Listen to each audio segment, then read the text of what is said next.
जहाँ चल रहा था लाखों लाख, मेरे पास तो गरीब आदमी है। धनबल जो है सेवा से कमजोर पड़ा, अभी भी एहसास होना चाहिए। ऐतिहासिक जीत हुई है, बेटे चुनाव जीत गए, क्या कहिएगा?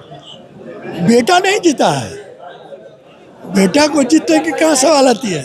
बेटा जरा मेरा जरूर है, लेकिन अब तो समाज में चला गया, पंचायती राज के प्रतिनिधियों का वह सेवक हो गया। इसलिए हम चाहेंगे आप लोगों से कि आप लोग बेटा की संबोधित नहीं करें। तो चला गया, हम छोड़ भी दिए और वो लोग जिता भी दिया। पंचायत प्रतिनिधियों के साथ कितने मजबूती के साथ आप लोग खड़े रहिए? आप तो और लोगों से पूछिए।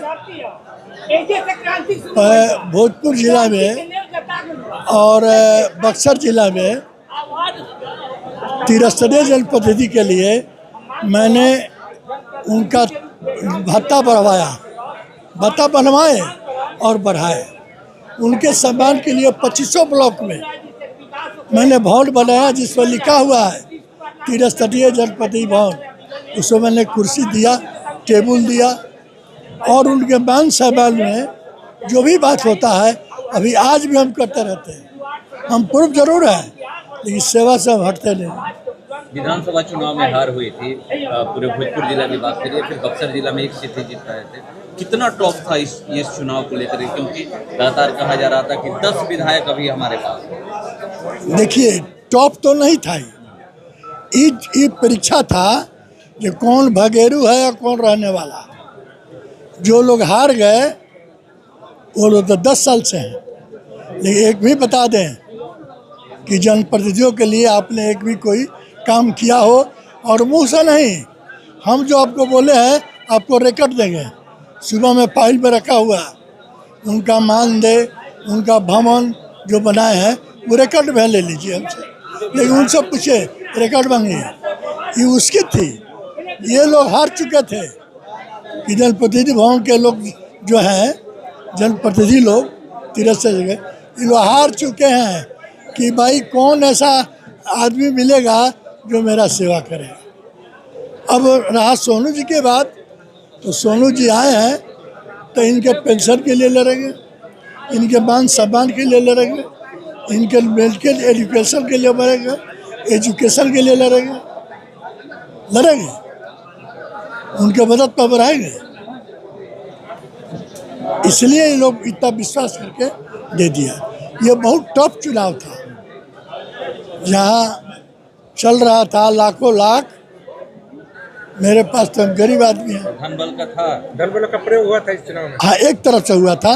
मैं तो गरीब हूँ को हाथ जोड़ने पर और उसकी सेवा करने पर मुझे दे दिया। तो धनबल जो है सेवा से कमजोर पड़ा, अभी भी एहसास होना चाहिए जिन लोग को। अगर बैलेट पेपर से चुनाव न कराकर अगर ईवीएम से चुनाव होता तो आप लोग जीत पाते? तब मोदी जी को हो जाता, नरेंद्र मोदी जी को हो जाता। जीत का श्रेय आप लोग बैलेट पेपर को ही दे रहे हैं? जी हाँ, यही नहीं, विधानसभा और एमपी का चुनाव होगा तो न्याय तब मिलेगा जब बैलेट पेपर से होगा। बैलेट पेपर चुनाव होगा तो महागठबंधन आरजेडी जीतेगी? नहीं, वो भी जीतेंगे, उनके पास आदमियाँ नहीं है। वोट अगर आरजेडी को है तो आप जीतिएगा, हम जीतेंगे? आरजेडी के पास वोट है, वोट उनके पास नहीं है। उनके पास तंत्र है, जिस तंत्र को इस्तेमाल करते हैं और जीत के चले जाते हैं। ब्रह्मपुर विधानसभा में आप भी गए थे और वहाँ एक बयान काफ़ी चर्चा में रहा। राधाचरण सेठ के द्वारा ये कहा गया कि ब्रह्मपुर का इस बार किला उखाड़ेंगे 2030 का। इस पर हम ना कुछ बोलेंगे आपसे, इसलिए नहीं बोलेंगे कि कहाँ का किला कबारेंगे, कहाँ का किला कबारेंगे। कई वो किला पहले कबारे हैं। उनको अगर विजेंद्र यादव मदद नहीं करते तो इस सीट पर नहीं आते, कभी नहीं आते। वो समय नहीं, धनबल पूरा लगा ना, कहाँ बेटा को मिला। 659 वोट बैलेट पेपर बोगस चला गया, उसके बाद आपको 400 से जीत हुई। अगर वो नहीं बोगस होता, हमारे लोग को जानकारी होती पाई देने का, तो हम तो जीते 1000 से।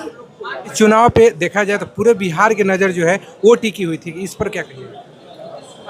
पूरी बिहार की नज़र इसलिए टिकी थी कि अब हम सब बुलवाना चाहते हैं कोई ऐसा क्षेत्र नहीं भोजपुर और बक्सर का कि एनडीए के कोई विधायक कोई मंत्री नहीं एक हफ्ता रन किया हो, लेकिन सबको जनता छोड़ दी, जनता की निकार क्या इनकार ये कर दिया। बीजेपी की हार है क्योंकि सम्राट चौधरी बिल्कुल बिल्कुल मुख्यमंत्री बीजेपी हैं बीजेपी का हार है, बीजेपी का बिल्कुल हार है।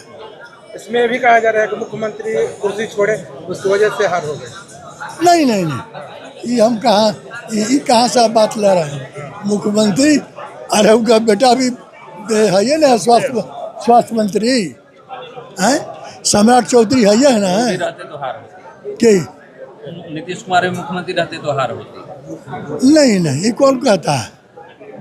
उनके समय नहीं जीता है लोग, 25 को विधायक जीता ना भाई एनडीए के, उनके रहते हुए नहीं जीते। एनडीए की हार होती अगर हाँ मुख्यमंत्री एनडीए की हार होती।